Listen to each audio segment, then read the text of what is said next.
My name is Claire Morgan. I'm 29 years old, and I'll never forget the exact moment I realized I was invisible in my own family. I was 7, sitting at our kitchen table in our colonial house in Newton, Massachusetts, watching my 4-year-old sister Jessica pluck at the tiny violin strings with her chubby fingers. The autumn light streaming through our bay windows caught the golden highlights in her curly hair, and I remember thinking she looked like one of those angels in the paintings my grandmother used to show me at the Museum of Fine Arts. "Listen to that," my mother, Diane, gasped, clasping her hands together as Jessica managed to produce something that vaguely resembled "Twinkle, Twinkle, Little Star." "Richard, come here. You have to hear this." My father rushed in from his home office, still wearing his reading glasses, and stood there with his mouth slightly open as Jessica continued her squeaky rendition. They looked at her like she'd just discovered fire. I was coloring at the same table, carefully staying within the lines of a drawing I'd made of our house, complete with the maple tree in our front yard, and even the mailbox with our family name painted in neat blue letters. I'd spent an hour on it, making sure every detail was perfect, hoping someone would notice. "Look what I made," I said quietly, sliding my drawing toward them. "That's nice, honey," Mom said, without even looking, her eyes still fixed on Jessica. "But listen to your sister. She's only 4, and she's already showing such talent." Dad nodded vigorously. "We need to call Mrs. Chen next door. She teaches violin, doesn't she? Jessica could be the next." "Itzhak Perlman," Mom finished, and they both laughed like they'd made the most clever joke in the world. I looked down at my drawing, at the careful way I'd colored our house yellow with a red door, just like the real one, and slowly pulled it back toward me. That was the first time I felt it, that hollow feeling in my chest, like someone had scooped out a part of me and forgotten to put it back. Growing up in Newton was like living in a postcard. Tree-lined streets, well-maintained colonial homes, the kind of neighborhood where people jogged with their golden retrievers and knew their neighbors' names. Our house sat on Maple Street, a 2-story colonial with white shutters and a front porch where Mom liked to drink her morning coffee and wave to Mrs. Henderson walking her terrier. But inside our picture-perfect home, there were invisible lines drawn everywhere, marking Jessica's territory and whatever was left over. By the time I was 10 and Jessica was 7, those lines had become walls.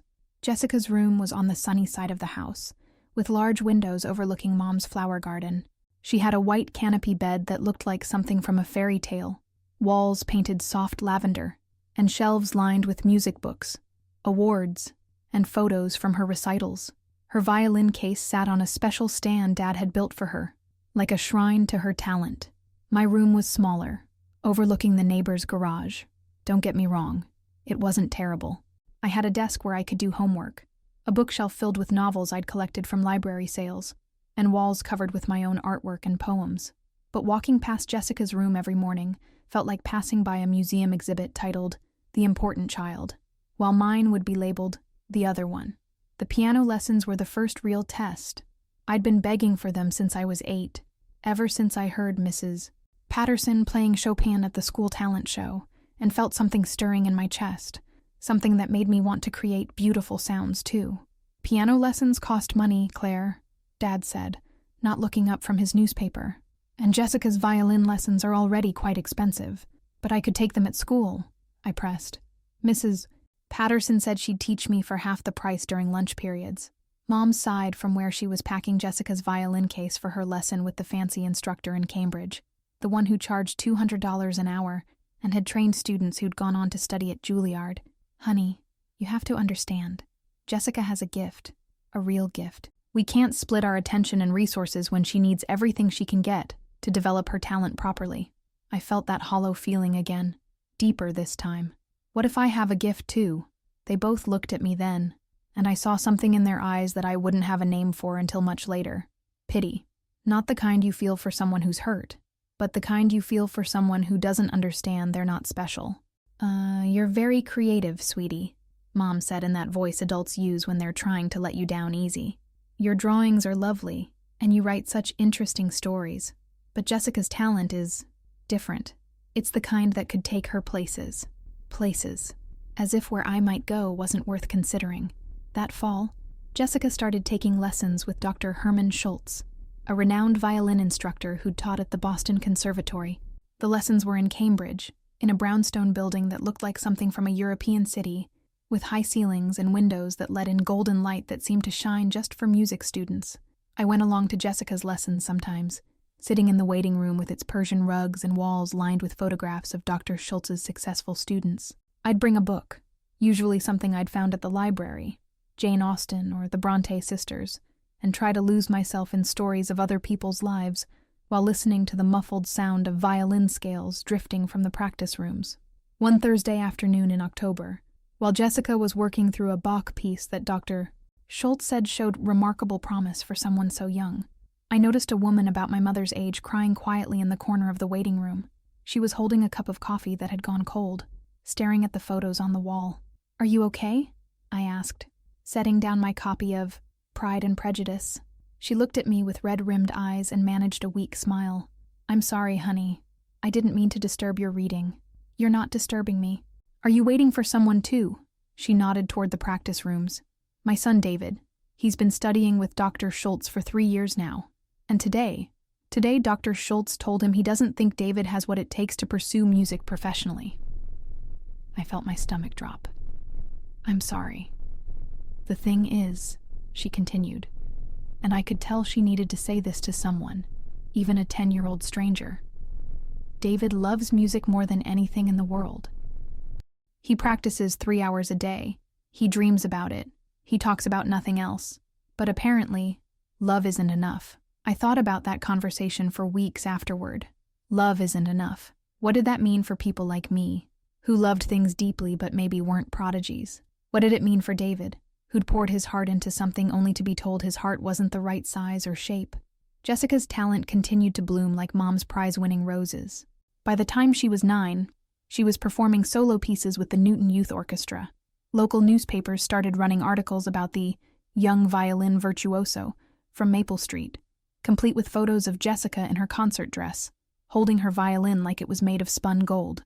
I kept those newspaper clippings in a shoebox under my bed, not because I was proud, though I was, but because I was studying them, trying to understand what it was about Jessica that made people stop and pay attention.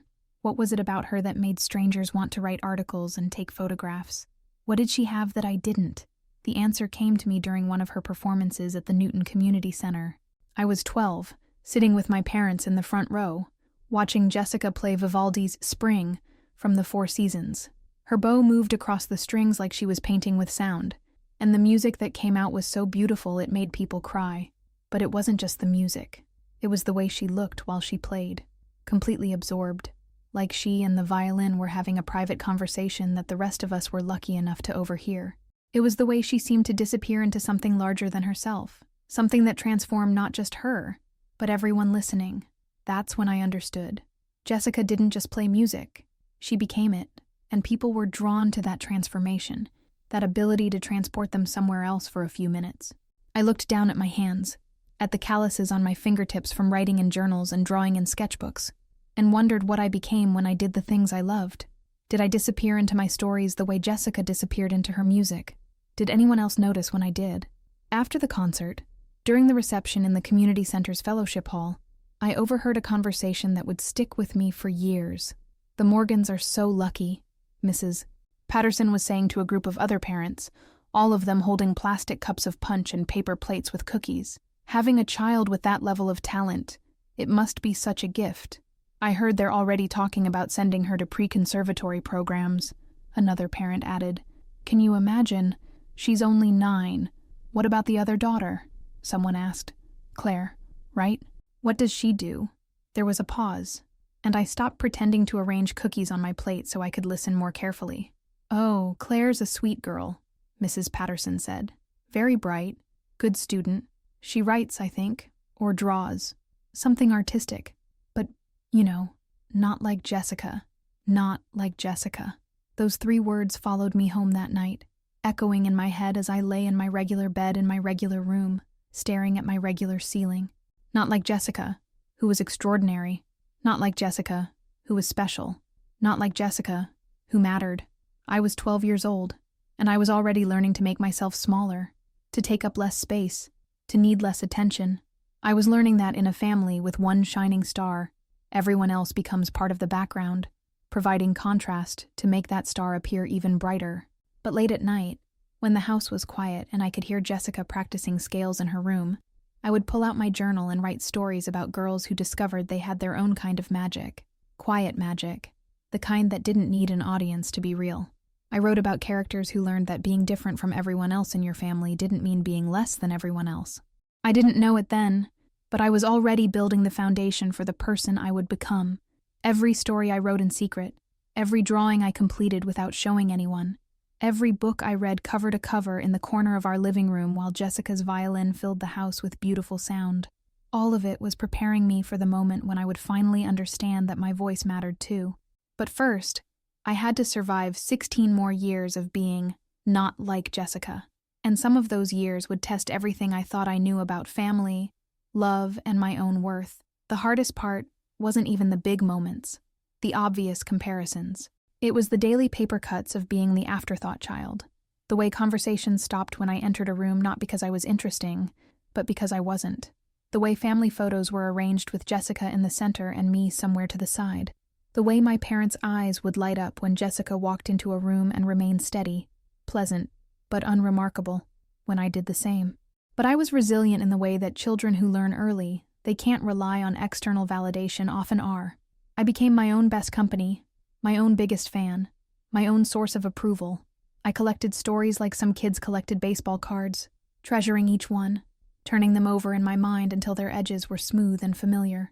And slowly, without anyone noticing, including myself, I was building something that would one day prove more powerful than talent, more lasting than applause, more precious than being the favorite child. I was building a voice. High school was supposed to be my chance to shine, to find my own stage where Jessica's violin couldn't drown out everything else. Newton North High was big enough that I could be someone other than Jessica Morgan's older sister, and for the first time in my life, I felt like I might have room to breathe. I was 15 when I joined the school newspaper, the Newton North Tribune, and discovered something I'd never experienced before, being wanted for my own abilities. Mrs. Rodriguez, the journalism teacher, read my first article, a piece about the cafeteria workers who knew every student's name and dietary restrictions, and called me over after class. "Claire, this is beautiful writing," she said, holding up my typed pages. "You have a real gift for finding the human story in everyday situations. Have you ever considered pursuing journalism?" My heart hammered against my ribs. A gift. Someone other than my parents was using that word about me. "I love writing," I admitted, "but I never thought about it as, a real thing." Mrs. Rodriguez looked at me with the same expression Dr. Schultz wore when he listened to Jessica play, focused, excited, like she was hearing something special. "Writing is absolutely a real thing, Claire, and you're really good at it." For the next 3 years, the newspaper office became my sanctuary. I arrived early and stayed late, interviewing teachers about their hobbies, profiling students who did interesting volunteer work, writing opinion pieces about school policies that needed changing.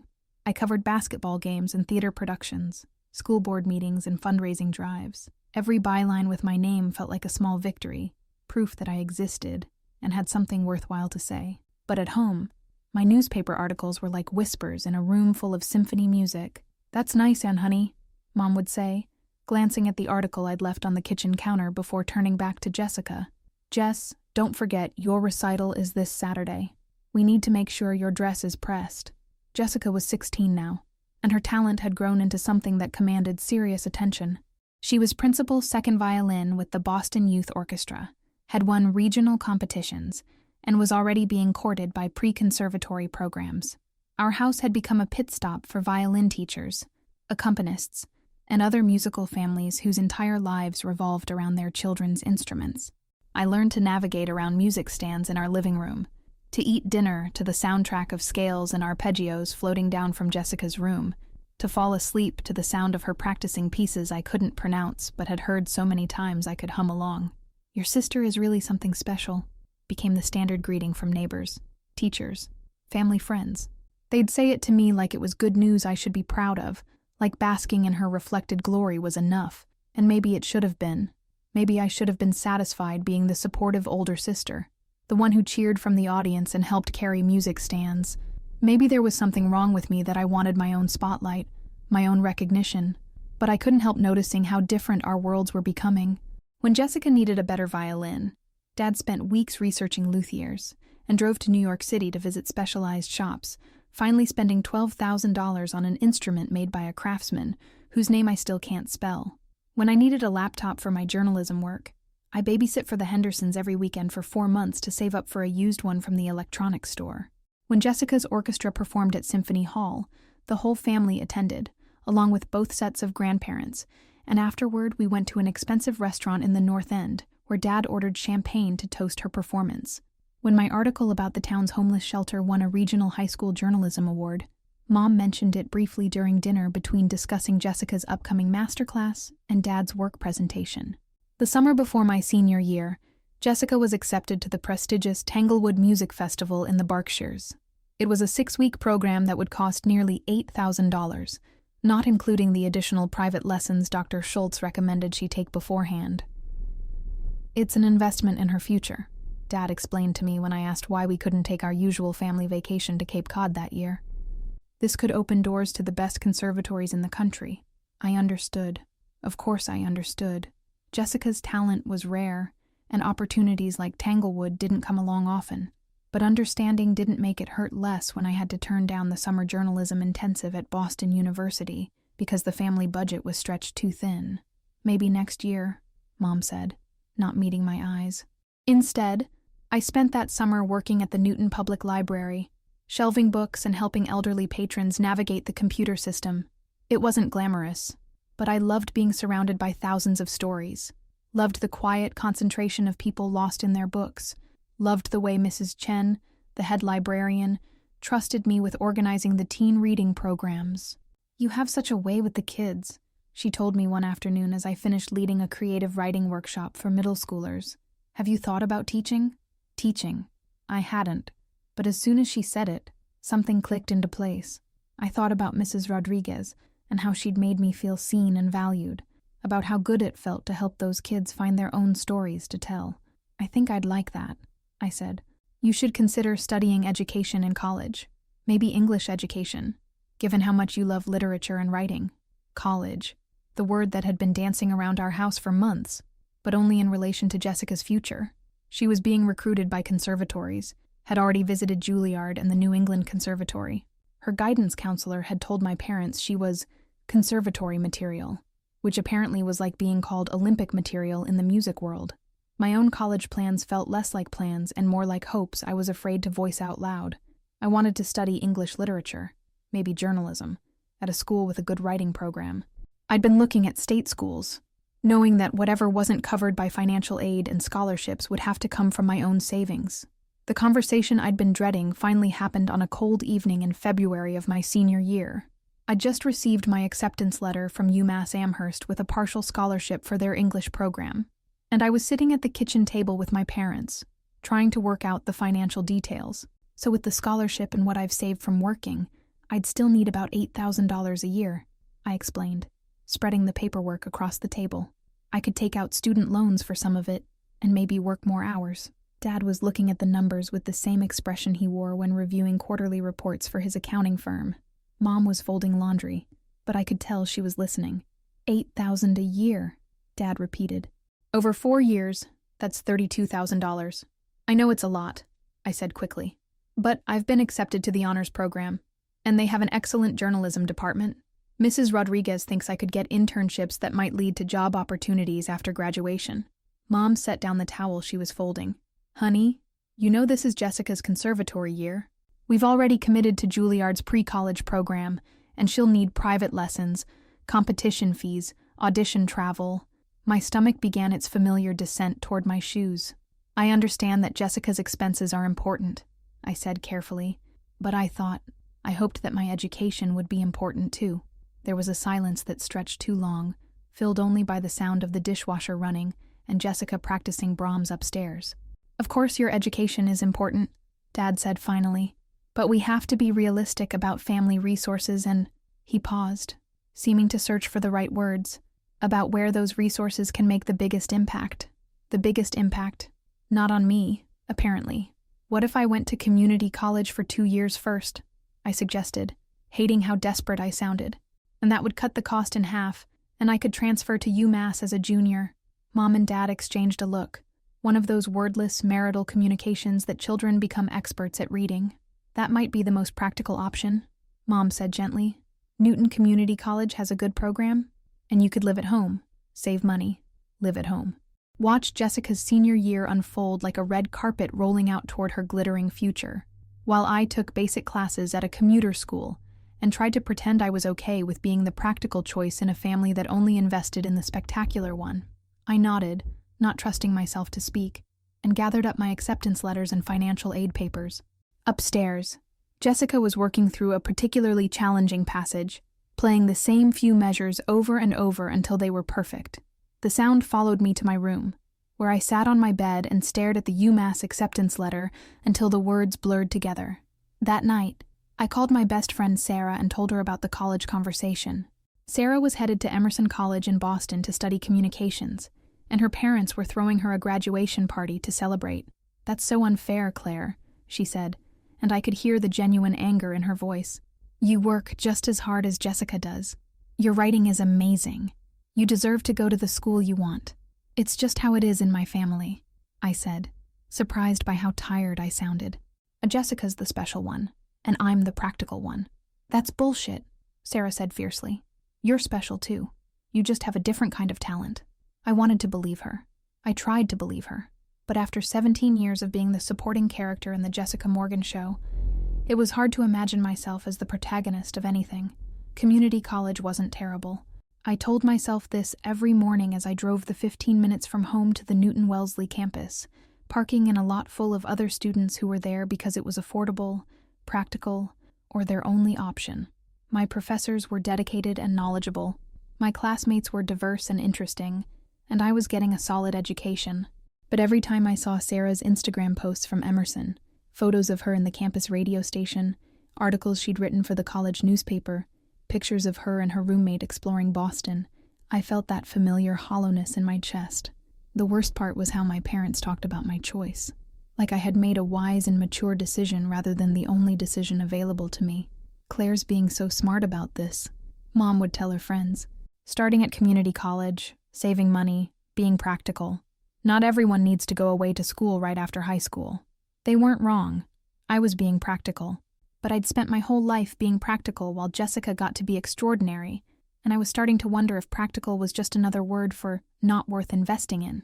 During my second semester at community college, something happened that changed everything, though I wouldn't understand its significance until much later. I was taking a literature class called Women Writers of the 20th Century, taught by Professor Linda Hartwell, a woman in her 60s with silver hair and eyes that seemed to see right through whatever you thought you were hiding. We were reading Virginia Woolf, and she had assigned us to write a personal essay about a moment when we felt the cotton wool of non-being that Woolf described, those times when we feel invisible or unimportant. I wrote about the newspaper clippings under my bed, about collecting evidence of Jessica's importance while wondering if anyone would ever think I was worth writing about. I wrote about feeling like a background character in my own life, about loving someone so much that you start to believe their light diminishes yours, instead of understanding that there's enough light for everyone. Professor Hartwell asked me to stay after class the day she returned our essays. "But this is extraordinary writing, Claire," she said, holding my paper like it was something precious. "Raw, honest, beautifully crafted. You have a real gift for mining your own experience and finding the universal truths within it." There was that word again, gift. "Have you considered transferring to a 4-year school with a strong creative writing program?" she asked. "With writing like this, you could be competitive for scholarships." I felt tears prick my eyes and blinked them back quickly. "My family situation is complicated. Financially, I mean." Professor Hartwell nodded like she understood more than I was saying. "Would you be interested in working with me to put together a portfolio? There are scholarships specifically for transfer students, especially those with financial need and exceptional talent. It might be worth exploring." That afternoon, I sat in my car in the campus parking lot and called Sarah, who was now thriving in her sophomore year at Emerson. "Claire, you have to do this," she said, after I told her about Professor Hartwell's offer. "You have to at least try. But Jessica's junior year is going to be so expensive with all her auditions and applications," I said. "And what if I get my hopes up and nothing comes through? What if everything comes through?" Sarah challenged. "What if this is your chance to stop being practical and start being brave? That night at dinner, Jessica was telling us about her upcoming audition for a summer festival in Austria. The application fee alone was $200, and if she got in, the program would cost nearly $15,000. It would be incredible for her resume, Mom was saying. Dr. Schultz thinks she has a real shot. I looked around our dinner table, at my parents hanging on Jessica's every word about her musical future, at Jessica glowing with the confidence that comes from being absolutely certain you're loved and supported and destined for great things. And I made a decision. I might have an opportunity too, I said quietly. The conversation paused, and 3 pairs of eyes turned to me with polite attention. My literature professor thinks I should apply for transfer scholarships to study creative writing. She wants to help me put together a portfolio. That sounds interesting, honey, Mom said in that voice that meant she was already thinking about something else. But you're doing so well at community college. Why rock the boat? Why rock the boat? As if wanting more for myself was somehow destabilizing the family equilibrium. Because I want to be a writer, I said, louder than I'd intended. Because I want to study with professors who specialize in creative writing, at a school with literary magazines and writing workshops and opportunities. Dad set down his fork. Claire, we've talked about this. With Jessica's conservatory applications coming up, we can't take on additional educational expenses right now. But if I got scholarships, Jessica said, not unkindly, but with the certainty of someone who had never had to worry about if. Claire, you're already getting a good education. Isn't that enough? Isn't that enough? The question that had followed me my entire life, whispered in the space between Jessica's achievements and my own modest hopes. I looked at my sister, at her beautiful, confident face, and realized that she genuinely didn't understand why I wasn't satisfied with enough. She'd never had to be. No, I said quietly. It's not enough. The silence that followed was heavy with disapproval and confusion. In the Morgan family, being grateful for what you had was a virtue. Wanting more was selfish. We'll discuss this later, Dad said finally, which was parent speak for, this conversation is over and the answer is no. But I didn't want to discuss it later.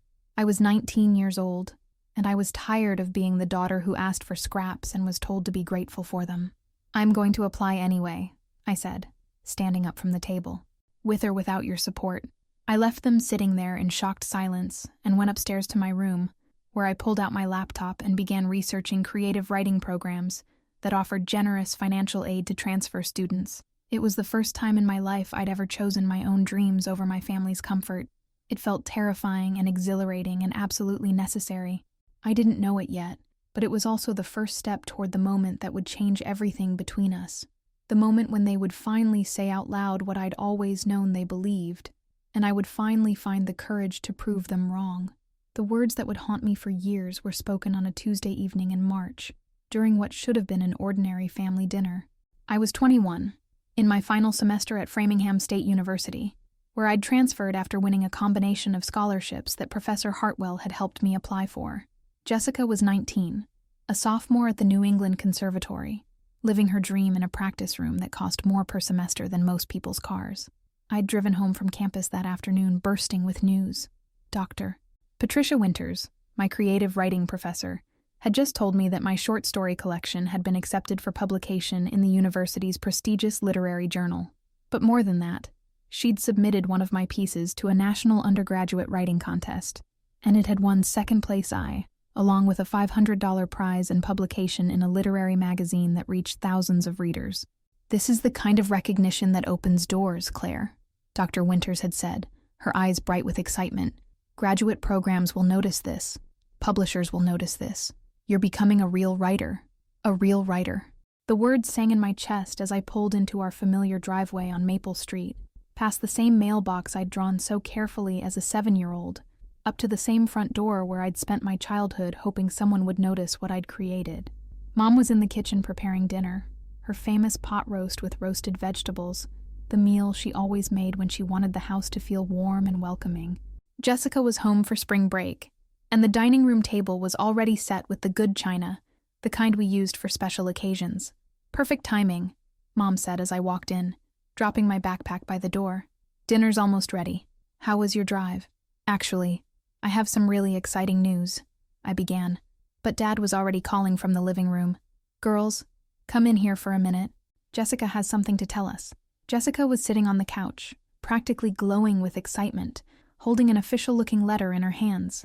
Even before she spoke, I could tell this was big news, the kind that would reshape our family's conversations for months to come.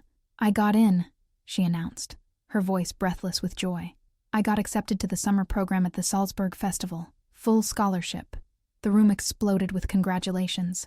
Dad swept Jessica into a bear hug. Mom started crying happy tears.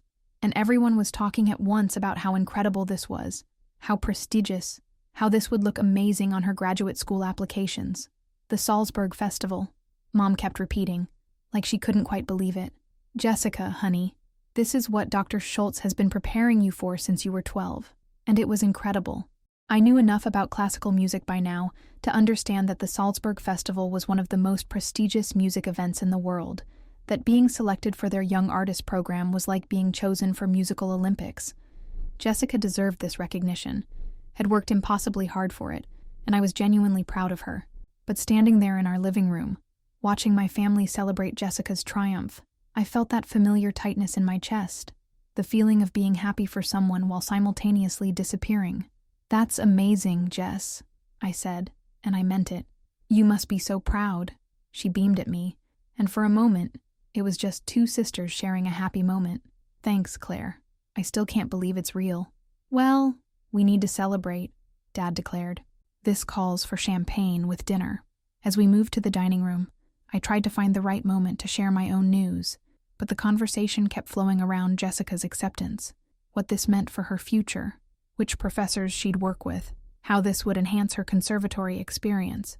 "You know," Mom said as she passed the roasted carrots, "Mrs. Chen next door was asking about Jessica just yesterday. She said she saw the article in the Globe about the conservatory's winter showcase. There had been an article about Jessica in the Boston Globe. A real newspaper had written about my sister's performance, complete with a photo and a quote from her professor about her exceptional musicality and stage presence." I took a sip of water and tried to swallow the familiar taste of being overlooked. This was Jessica's moment. My news could wait. But Dad was already opening the champagne, filling glasses for everyone, even giving me a small amount despite being under 21. "To Jessica," he said, raising his glass, "and to the incredible future that's opening up in front of her." We clinked glasses, and I drank to my sister's success, genuinely happy for her and genuinely sad for myself. "And actually," I said, as Mom began clearing the salad plates, "I have some news, too." The conversation paused, and I felt 3 pairs of eyes turn toward me with polite attention, the same expression they'd worn when I was 7 and wanted to show them my drawings. "I won a writing contest," I said, trying to match Jessica's earlier enthusiasm. "A national one, for undergraduate writers. My professor submitted my work, and I got 2nd place. Plus, my story collection is being published in Framingham's literary journal." I waited for the explosion of congratulations, for the bear hugs and happy tears. Instead, I got what felt like a carefully measured response. "That's wonderful, honey," Mom said with a smile that looked genuine but felt distant. "You've always been such a good writer. 2nd place is really nice," Dad added, cutting into his pot roast. "What was the prize?" $500 and publication in a national magazine," I said, hearing how my voice had gotten smaller. "Dr. Winters says this kind of recognition is important for graduate school applications." "Graduate school?" Mom's eyebrows rose slightly. "I thought you were planning to look for teaching jobs after graduation." I'd been planning to get my teaching certification and find a position at a high school somewhere, maybe work on my writing in the evenings and weekends. It was a practical plan, a sensible plan, the kind of plan that fit with being the practical daughter. But Dr. Winters had been encouraging me to think bigger, to consider MFA programs in creative writing, to imagine a future where my writing wasn't just a hobby, but a career. "And I've been thinking about MFA programs," I said carefully. "Master of Fine Arts in Creative Writing. Dr. Winters thinks I'm ready for that level of study." The silence that followed was different from the pause after Jessica's announcement. This wasn't a silence full of excitement and pride. This was the silence of adults trying to figure out how to manage a child's unrealistic expectations.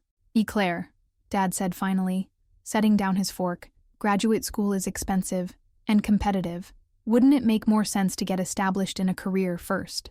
"Writing programs actually offer funding," I explained, pulling out facts I'd researched obsessively. Teaching assistantships, fellowships. Some students get full funding plus a stipend. Some students, Mom emphasized. But that's not guaranteed. I looked around the table at my family, at Jessica, who was quietly eating her dinner and staying out of the conversation, at my parents, who were looking at me with expressions I couldn't quite read. I know it's not guaranteed, I said, but neither was Jessica's scholarship to Salzburg, and you supported her in applying for that. That's different, Dad said immediately. So, how is it different? Jessica has a proven track record. Mom jumped in, her voice taking on the patient tone she used when explaining something she thought should be obvious. She's been winning competitions since she was 10. She has professional recommendations, performance experience, and I have publications and awards too, I interrupted, something I'd never done before during a family discussion. And I have professors who believe in my work, who think I have real potential. Potential isn't the same as proven ability, Dad said, and there was something in his voice that made my stomach clench with dread. What does that mean? My parents looked at each other, another one of those wordless communications, and I could feel something terrible building in the space between us. It means, Dad said slowly, like he was choosing each word carefully, that we have to be realistic about where our family resources can make the most impact. There it was again. Impact. Return on investment. The language of accountants applied to their daughters' dreams. Jessica has a gift that could take her to the highest levels of classical music, Mom added gently. Symphony orchestras, international performance, maybe even a solo career. That's not the same as wanting to write stories. I felt something crack inside my chest, like ice breaking on a frozen pond. So you don't think my writing is good enough, I said quietly. We think your writing is lovely, sweetie, Mom said, reaching across the table to pat my hand. But we also have to think about practical realities. How many people actually make a living as writers? How many MFA graduates end up teaching community college classes to pay the bills? And Jessica? I asked, my voice getting louder despite my efforts to control it. How many violinists make it to major symphony orchestras? How many have international solo careers? Jessica's already performing at the highest levels, Dad said firmly. She's already proven what she can do. Because you've given her every opportunity to prove it, I exploded, standing up from my chair so quickly that it scraped against the hardwood floor. Private lessons since she was 4, master classes, expensive instruments, summer programs, college applications. You've invested everything in her success. We've invested in her talent, Mom said, her own voice rising slightly. And there's a difference. No, there isn't, I was shouting now. 21 years of frustration pouring out of me like water from a broken dam. There's no difference. You decided when she was 4 years old that she was the one worth investing in, and you've spent 17 years making that decision come true. Jessica had stopped eating entirely and was staring at her plate, clearly uncomfortable with the conflict swirling around her. Claire, that's not fair, she started to say. Don't, I said, whirling around to face her. Don't you dare tell me what's fair. You've never had to worry about fair. You've never had to choose community college because the family budget was stretched too thin. You've never had to work 3 jobs to pay for the education your parents thought you deserved. That's enough, Dad said, his voice carrying the authority that had ended arguments when I was a child, but I wasn't a child anymore. No, it's not enough, I said, and I could hear the tears in my voice even though I was trying desperately not to cry. It's never enough for me, is it? Jessica gets champagne and congratulations and newspaper articles, and I get, that's nice, honey, and lectures about being practical. We're trying to protect you, Mom said, and she looked like she might cry too. We're trying to help you make smart choices. By telling me my dreams aren't worth pursuing, I demanded. By making it clear that Jessica's future matters more than mine. The words hung in the air like smoke, and I could see my parents exchanging another look. Could see them making a decision that would change everything between us. Your sister matters more, Dad said quietly, and the world stopped spinning. I felt like I'd been slapped. Not the words themselves. I'd known this truth for years, had felt it in every decision they'd made, every resource they'd allocated, every moment of attention they'd given. But hearing it said out loud, stated as a simple fact, was devastating in a way I hadn't expected. What did you say? I whispered. Your sister matters more, he repeated, and his voice was gentle, like he was explaining something that should be obvious. She has real chances, Claire. She has the kind of talent that comes along once in a generation. You'll understand someday." I looked around the table at my family, at my father, who had just told me that my life mattered less than my sister's, at my mother, who was nodding in agreement, at Jessica, who was staring at her hands and couldn't meet my eyes. "I understand now," I said, my voice eerily calm. "I understand perfectly."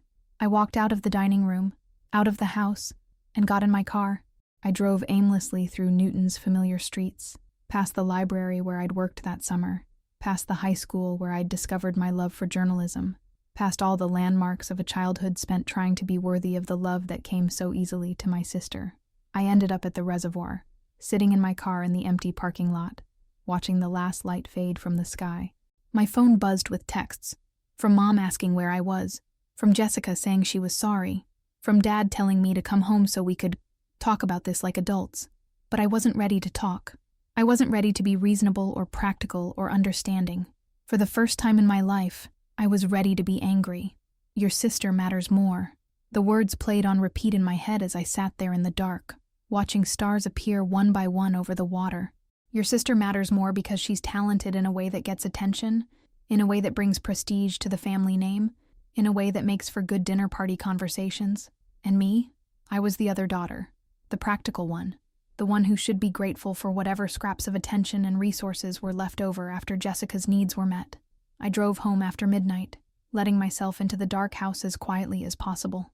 Everyone had gone to bed, leaving the dinner dishes stacked neatly in the dishwasher and the champagne bottle empty on the counter, evidence of Jessica's celebration and my humiliation. In my room, I pulled out my laptop and began typing. Not a story this time, not fiction or poetry, but a letter I would never send, pouring out 21 years of feeling invisible, unimportant, not enough. I wrote until my eyes burned and my fingers ached, until I'd filled pages with all the words I'd never been allowed to say out loud. And then, exhausted and empty, I fell asleep at my desk, dreaming of a family where love wasn't rationed, where support wasn't conditional, where two daughters could both matter equally. I woke up the next morning knowing that something fundamental had shifted between me and my family. The careful politeness I'd maintained for years, the grateful acceptance of being second best, the willingness to make myself smaller so Jessica could shine brighter, all of it was gone. Your sister matters more. They had finally said what we all knew to be true. But that morning, staring at myself in my bedroom mirror, I made a decision that would change the trajectory of my entire life. Maybe Jessica mattered more to them, but I was going to matter to myself. I was 21 years old, and I was done asking for permission to pursue my own dreams. I was done being grateful for scraps. I was done being the practical daughter in a family that only valued the spectacular one. I didn't know it yet, but that decision, to finally value myself when no one else would lead me to discoveries that would shake my family's foundation and prove that sometimes the quiet child, the overlooked one, the practical one, has been building something powerful in the shadows. Sometimes the daughter who matters less becomes the one who matters most of all. But first, I had to find the courage to climb up to our dusty attic and discover what my grandmother had left behind, the gift that would finally give me the voice I'd been searching for my entire life. 3 days passed after that terrible dinner before I could bring myself to go back upstairs to my childhood room. I'd been staying at my friend Sarah's apartment near Emerson, sleeping on her couch and trying to process what had happened, what my father's words had done to something essential inside me. "You can't avoid them forever," Sarah said gently on Friday morning, making coffee in her tiny kitchen while I stared out the window at Boston's morning traffic. "And honestly, Claire, maybe this needed to happen. Maybe you needed to hear them say it out loud." "Why?" I asked, accepting the mug she offered me. "So I could feel even worse about myself, so you could stop hoping they'd change," she replied, settling beside me on the couch. "So you could stop waiting for them to see your worth and start seeing it yourself." She was right, though I wasn't ready to admit it yet. For 3 days, I'd been cycling through anger, hurt, and a strange kind of relief, the relief that comes when a truth you've been avoiding finally forces itself into the light. That afternoon, I drove back to Newton. The house looked the same as always, the maple tree in our front yard just beginning to show the pale green buds of early spring, Mom's daffodils pushing up through the mulch she'd spread the week before. But walking through the front door felt different, like I was visiting a place I used to live rather than coming home. Mom was in the kitchen, and I could see the relief on her face when I walked in, followed immediately by uncertainty. She didn't know what version of me was returning, and honestly, neither did I. "Claire," she said, setting down the dish towel she'd been holding. "I'm so glad you're back. We've been worried sick. I needed some space to think," I said, not moving from the doorway. "Of course you did. Honey, about the other night, your father and I, we didn't express ourselves well. We love you so much, and we just want what's best for you." I nodded, but I could hear the difference in her voice, the careful tone of someone trying to smooth over something that couldn't be unsaid. "Where is everyone?" I asked. "Dad's at the office, and Jessica went back to school this morning. She felt terrible about how things ended. She wanted to talk to you before she left." Of course, Jessica felt terrible. Jessica had never had to hurt anyone to get what she needed, had never had to choose between her dreams and someone else's. The guilt she was feeling was probably the closest she'd ever come to understanding what it felt like to be me. "I'm going to pack some more clothes," I said. "I'll probably stay at Sarah's for a while longer." Mom's face fell. "Claire, please, can't we talk about this? Can't we work this out as a family?" "We are working it out," I said quietly. "I'm finally accepting what you've been trying to tell me for 21 years. I left her standing in the kitchen and went upstairs to my room. But as I was pulling clothes from my dresser, I heard something that made me stop. It was coming from above my head, a soft creaking, like someone walking around in the attic. That was strange. No one in our family ever went up there except to store Christmas decorations or old furniture. I followed the sound up the narrow staircase to the 3rd floor, where the door to the attic storage space stood slightly ajar. "Hello?" I called softly, pushing the door open wider. The attic was dusty and dim, lit only by the weak light filtering through a small window. Cardboard boxes lined the walls, labeled in Mom's neat handwriting. Christmas ornaments, Jessica's baby clothes, school projects. But in the far corner, I could see that someone had moved several boxes, revealing an old trunk I'd never noticed before. The creaking had stopped, and the attic was silent except for the sound of my own footsteps on the wooden floor. But something drew me toward that trunk, something I couldn't explain. It was older than anything else up there, made of dark wood with brass corners, and a brass nameplate that read M. O'Connor. Margaret O'Connor, my grandmother's maiden name. She had died when I was 8, and I had only vague memories of her. A woman who smelled like lavender and always seemed to have a book in her hands, who told stories about growing up in Boston in the 1940s, and who looked at me like I was someone worth paying attention to. The trunk wasn't locked. The brass clasps opened easily, as if they'd been waiting for me to find them. Inside, wrapped in tissue paper that crumbled at my touch, were dozens of notebooks, journals, and loose pages covered in handwriting I recognized even though I hadn't seen it in 13 years. I lifted out the first notebook, a composition book with a black and white marbled cover, and opened it to the first page. In my grandmother's careful script, it read, "Margaret O'Connor, 1962. Stories that need telling." My hands were shaking as I turned the page and began to read. There are voices in this world that never get heard, stories that never get told, because the people who carry them have been taught that their words don't matter. I was one of those people for most of my life, the quiet daughter, the supportive wife, the mother who put everyone else's dreams before her own. But words have a way of insisting on themselves, and at 62 years old, I've finally learned to listen. I sank down onto the dusty floor, the notebook cradled in my lap, and kept reading, page after page of stories, poems, observations about life and family, and the particular pain of being a woman whose intelligence was treated as a pleasant surprise rather than an expectation. There were stories about growing up during the Depression, about working as a secretary while dreaming of being a journalist, about raising children in an era when mothers were supposed to find complete fulfillment in their families, happiness. But mixed in with the stories were observations that felt like they'd been written specifically for me. I watch my daughter Diane with her own daughters, and I see the same patterns repeating. One child gets the lion's share of attention and resources, while the other learns to be grateful for whatever's left. I want to shake them all and say, there is enough love for everyone. There is enough room for 2 stars in one family sky. I had to stop reading for a moment, my vision blurred by tears. My grandmother had seen it, had understood what was happening in our family, had tried to find words for the thing I'd never been able to articulate. I opened another notebook, this one labeled, "For my granddaughter, should she ever need these words." The first page made me gasp out loud. "Claire, my darling girl, because I know it will be you who finds this, the the one who notices things, who pays attention to the quiet corners where stories hide. If you are reading this, it means you have reached the place I once reached, where you must choose between disappearing or finding your voice.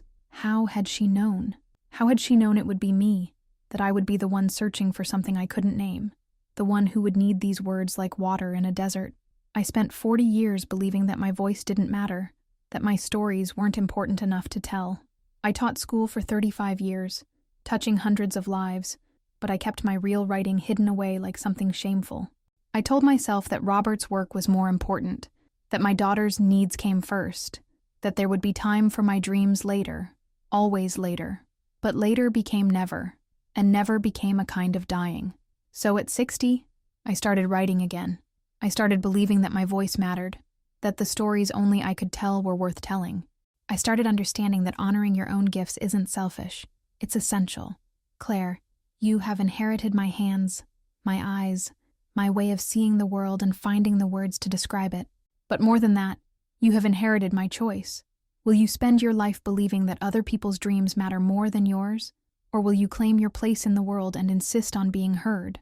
I was crying openly now, sitting cross-legged on the attic floor with my grandmother's words spread around me like a treasure map leading to myself. In notebook after notebook, she had documented not just her own journey toward finding her voice, but had created a roadmap for mine. There were writing exercises, story prompts, fragments of poems that took my breath away with their beauty and honesty. There were letters to editors that she'd never sent, submitting stories and essays to magazines that had rejected her work with form letters. There were reflections on teaching, on marriage, on motherhood, on the particular challenge of being a creative woman in a world that preferred its women practical and self-sacrificing. But what moved me most were the incomplete pieces, stories left unfinished, poems with gaps where the right word hadn't come yet, essays that ended mid-sentence as if she'd been interrupted by dinner preparations or a child's need, or the 1,000 small obligations that had shaped her days. And then, in a notebook marked Final Projects, I found something that changed everything. It was a collection of interconnected stories about women in our family. My great-grandmother, who had immigrated from Ireland and worked in the textile mills. My grandmother's sister, who had wanted to be a doctor in an era when women became nurses. My grandmother herself and her dream of being a journalist. And at the end, begun but not completed, was a story about a young woman who looked suspiciously like me, who was struggling to find her voice in a family that had already decided she didn't have anything important to say. Claire's story, the heading read, for her to finish when she's ready. Attached to this unfinished story was a note that made my breath catch. Darling girl, I may not live to see you grow into the writer I know you'll become, but I want to leave you this gift, the certainty that your voice matters, that your stories are worth telling, that there is a place in this world for what you have to say. Take these words, these fragments, these pieces of our family's untold history, and make them into something beautiful. Make them into something that proves we were here, that we mattered, that our voices deserve to be heard. You are not the spare daughter, the practical one, the one who doesn't quite measure up. You are the keeper of stories, the one who sees what others miss, the one who can transform pain into truth and truth into art. Don't let anyone, not even the people who love you, convince you that your dreams are too small or too impractical or too anything. The world needs what you have to give. All my love and all my faith in the woman you will become. Grandmother Margaret. I sat in that dusty attic until the light began to fade, reading every word my grandmother had left for me. And slowly, as the afternoon turned to evening, I felt something shifting inside my chest. The same feeling I'd had at 7 when I realized I could color outside the lines if I wanted to. The same feeling I'd had at 15 when Mrs. Rodriguez told me I had a gift for finding the human story. But this was bigger. This was the feeling of the inheritance that had nothing to do with money or property, and everything to do with legacy, with permission, with the understanding that I came from a long line of women who had stories to tell, and that I was worthy of continuing that tradition. By the time I carried the notebooks downstairs, I knew what I was going to do. I spread everything out on my desk and began to read more carefully, taking notes, seeing how my grandmother's unfinished pieces might weave together into something larger. Her stories about family, about the particular struggles of women whose talents were overlooked or dismissed, about finding your voice when the world has convinced you that you don't have one, All of it resonated with a truth that felt both personal and universal. But more than that, I could see how her fragments connected to my own experiences, how her unfinished story about Claire could become the beginning of something that honored both our voices. What if I took her notebooks, her observations, her stories, and wove them together with my own writing into a book that celebrated the women in our family who had been overlooked?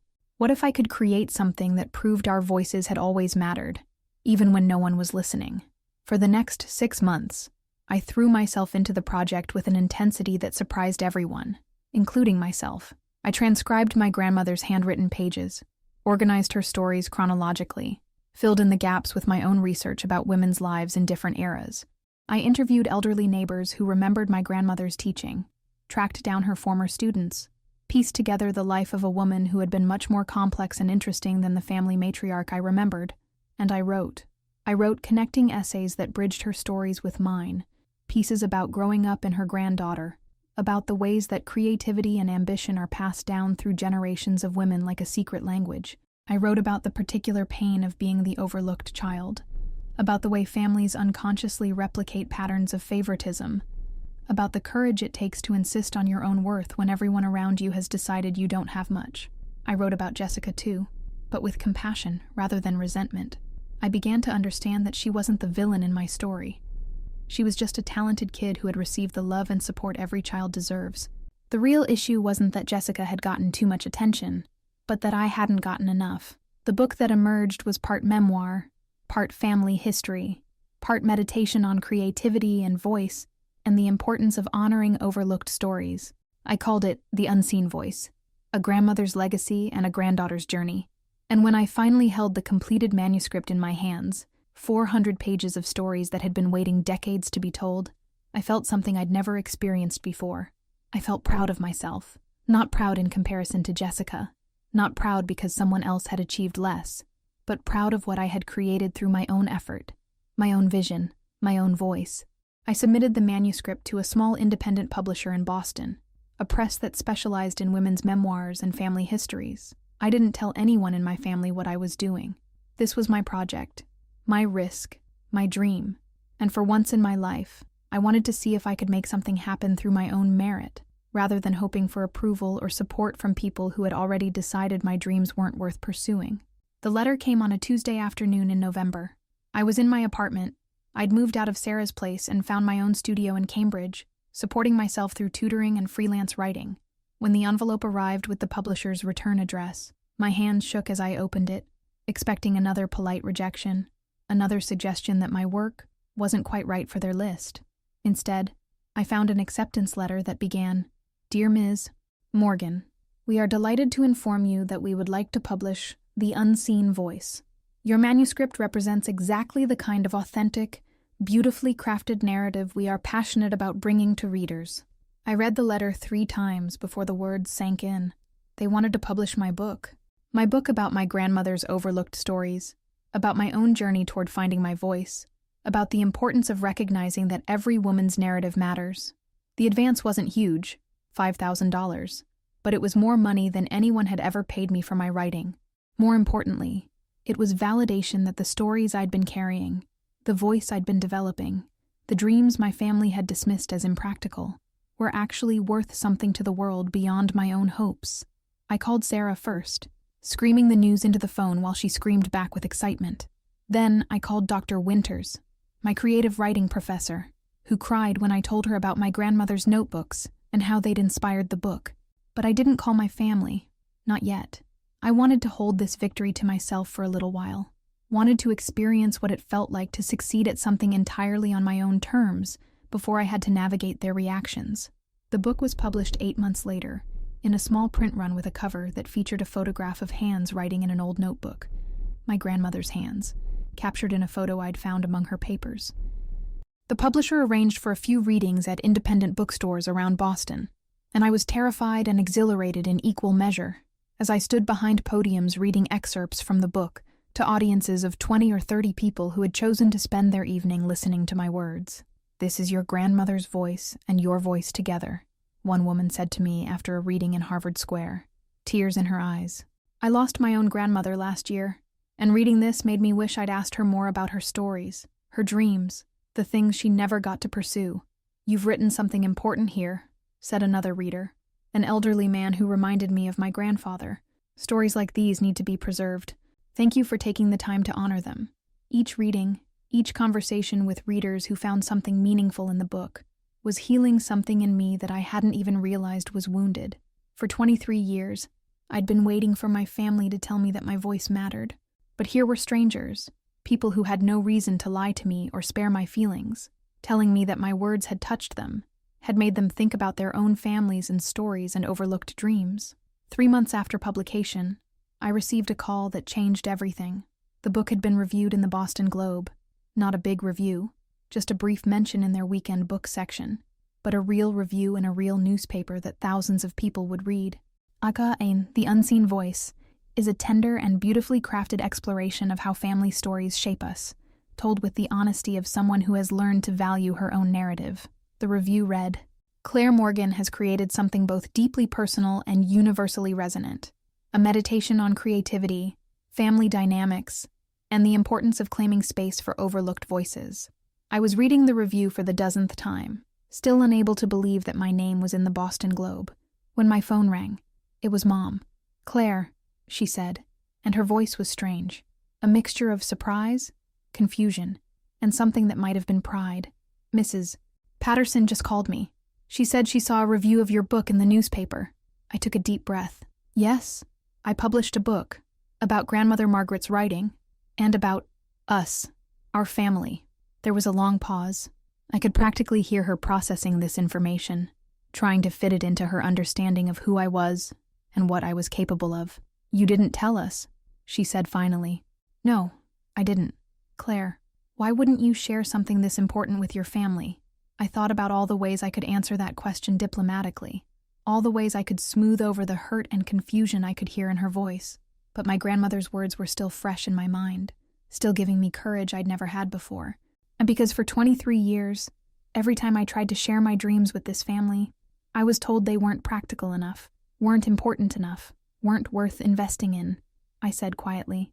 So I stopped asking for your support and started believing in myself instead. Another pause. Then, "Your father and we'd like to read it. The book. Could you bring us a copy?" "Of course," I said. "But Mom, I need you to understand something. This book isn't angry or vindictive. It's honest. It talks about what it felt like growing up in Jessica's shadow, but it also talks about finding my own light. If you read it, you might see things about our family that make you uncomfortable." "I think," Mom said softly, "that it's time for us to be uncomfortable." The following Sunday, I drove back to Newton with a copy of The Unseen Voice in my passenger seat.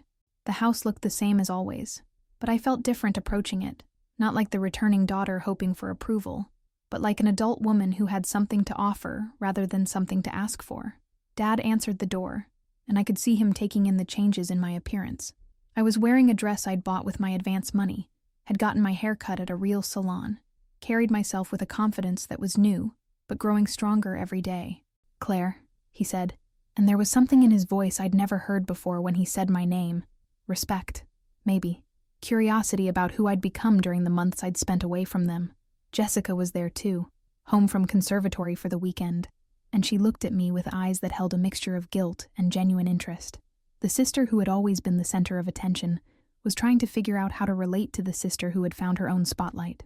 We sat in the living room where, 2 years earlier, I'd announced my intention to apply for transfer scholarships and been told I was being impractical. Now I was handing them a published book with my name on the cover, proof that my impractical dreams had become something real and valuable. "I can't believe you wrote a whole book," Jessica said, turning it over in her hands like it was an artifact from another world. "About Grandmother Margaret, about her, and about us, and about what it means to find your voice when you've been taught that it doesn't matter," I said. I watched my parents' faces as they looked through the book, reading chapter titles, scanning excerpts. I could see them recognizing themselves in the descriptions of family dinners, recognizing the conversations that had shaped our relationships, recognizing the damage that loving someone more than someone else can do to a family. "The dedication," Mom said softly, reading from the book's opening page. For my grandmother, Margaret, who left me the keys to finding my voice. And for every daughter who has ever been told her dreams don't matter enough. She looked up at me with tears in her eyes. Claire, we never meant to make you feel like your dreams didn't matter. But you did, I said, not unkindly, but with the clarity that comes from finally understanding your own story. You did make me feel that way. Maybe not intentionally, but consistently, for years. Dad cleared his throat. That night at dinner, when I said what I said about Jessica mattering more, that was wrong. I was trying to explain about practical decisions and resource allocation, but I said it in the worst possible way. You said what you believed, I replied. What you'd always believed. The difference now is that I don't believe it anymore. We talked for hours that afternoon, the first real conversation we'd had as a family in years. They asked me about the writing process, about finding my grandmother's notebooks, about how it felt to see my book in stores and receive reviews. Jessica asked thoughtful questions about how I'd balanced honoring Grandmother Margaret's voice while finding my own. It wasn't a magical reconciliation where all the hurt disappeared and we became a perfectly functional family overnight, but it was a beginning. The first time they looked at me and saw not the practical daughter who should be grateful for whatever attention was left over, but a woman who had created something meaningful and valuable on her own terms. 6 months later, The Unseen Voice was nominated for a regional book award for memoir and family history. The ceremony was held at the Boston Public Library, in a beautiful room lined with windows and filled with people who loved books and the stories they contained. I wore the same dress I'd worn to the family meeting, but I felt entirely different in it. I wasn't the girl hoping for approval anymore. I was a writer who had found her voice and used it to honor the voices that had come before her. I didn't win the award. It went to a powerful memoir about immigration and family separation. But I didn't need to win. Sitting in that audience, listening to excerpts from all the nominated books, I felt something I'd never experienced before. I belonged here. I belonged among these writers, these storytellers, these people who understood that words have power and stories matter.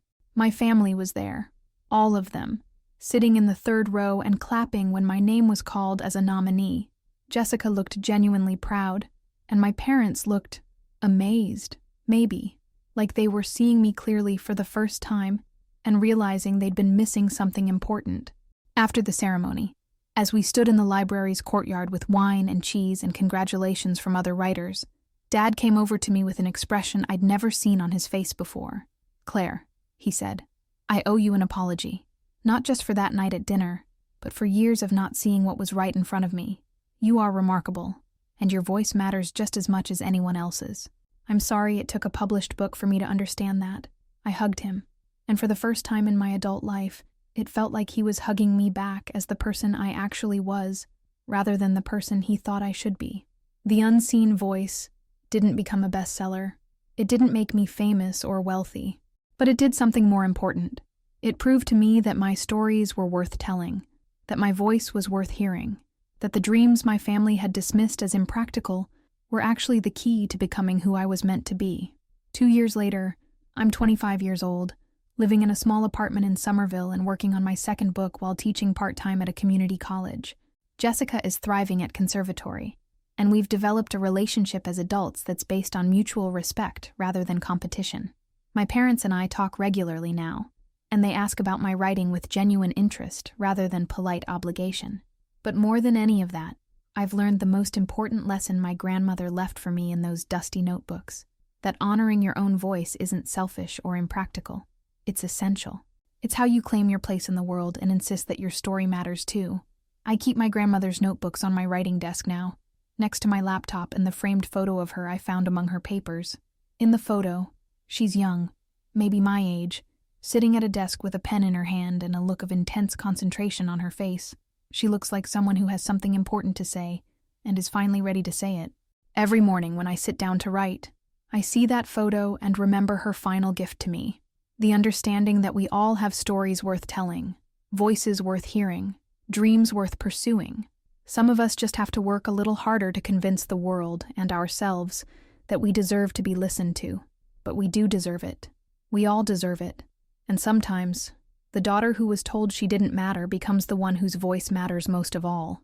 Not because she's better than anyone else, but because she learned something essential that can only be learned by those who have felt invisible. That every voice matters, every story counts, Every dream is worth pursuing, and that understanding, that hard-won wisdom, is the most valuable inheritance of all.